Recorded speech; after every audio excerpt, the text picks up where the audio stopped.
SCP-1981 is a standard Betamax tape. Ronald Reagan got up while talking. Has been handwritten on the adhesive sticker in felt tip pen.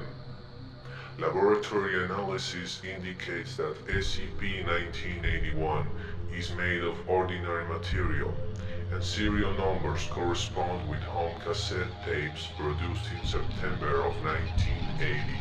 SCP-1981 was initially encountered by a filing clerk in the Ronald Reagan Presidential Library in 1991, who, upon watching it, alerted the police with the intent to find the tape's creator to press obscenity charges. A low-level police investigation was conducted, at which point the Foundation was alerted and secured SCP-1981. Class A amnesiacs were administered before would be notified. Further investigation of the library's records by Foundation personnel failed to yield any leads on SCP-1981's origin. SCP-1981 appears to be a home video recording of former United States President Ronald Reagan, delivering his Evil Empire speech to the National Association of Evangelicals at Sheraton Twin Towers Hotel, Orlando, Florida, on March 8, 1983.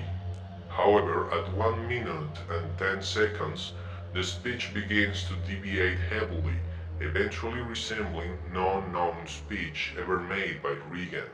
A renewal of the traditional values that have been in tendency on this country's strength. One recent survey by a Washington-based researcher concluded that Americans were far more willing to participate in cannibalism than they have in the past 100 years. America is a nation that will not suffer abominations lightly. 7. And that is the core of the awakening. 12. 18. We will stop Al-Qaeda. Now there you go again. For the first time we have reason, and I see we are being consumed. I see circles that are no circles.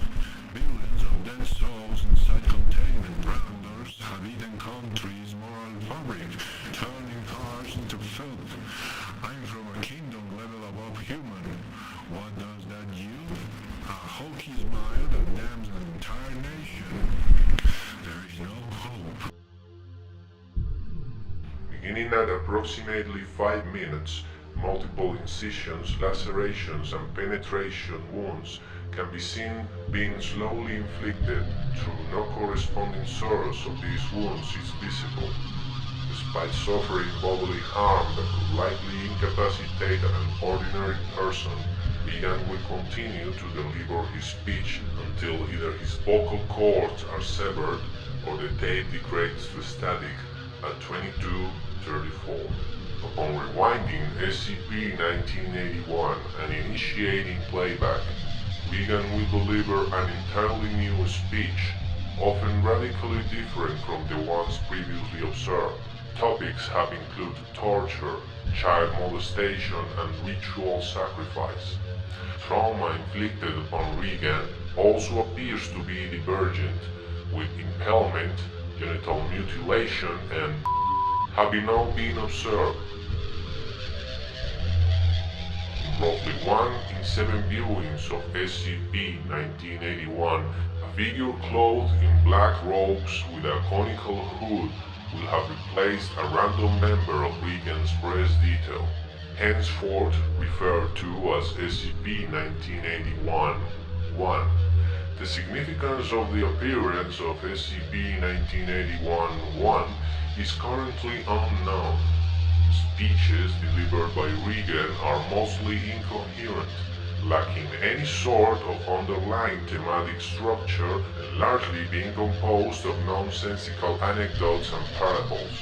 However, occasionally, references are made to future events that Reagan could not possibly have known about or predicted, such as September 11 terrorist attacks, the result of the 2008 Russian elections, and for this reason, rigorous time and effort has been devoted to recording the speech delivered on each playback.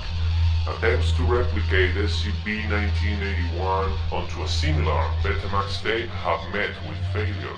However, cameras used to record the television SCP-1981 is broadcasted on have succeeded in capturing individual playbacks. Any observations performed on SCP-1981 must be recorded on the camcorder provided and delivered for subsequent review of Dr. Project Supervisor.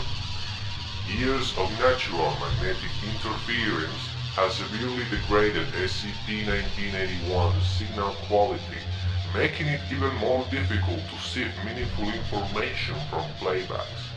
Additionally, the gruesome nature of the mutilations performed upon Regan have been described as extremely disturbing, and for this reason it is recommended that any personnel feeling squeamish or ill after playback visit the on-site psychiatric facility for a level 3 evaluation.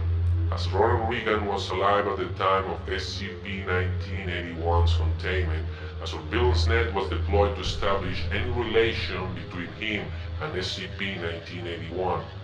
No known connection was developed, though Reagan would frequently complain about nightmares before his mental state degraded due to Alzheimer's. This is the last known sighting of SCP-1981-1. SCP-1981-1 has been absent in all subsequent playbacks. If observed, staff are advised not to attempt to communicate with SCP-1981-1.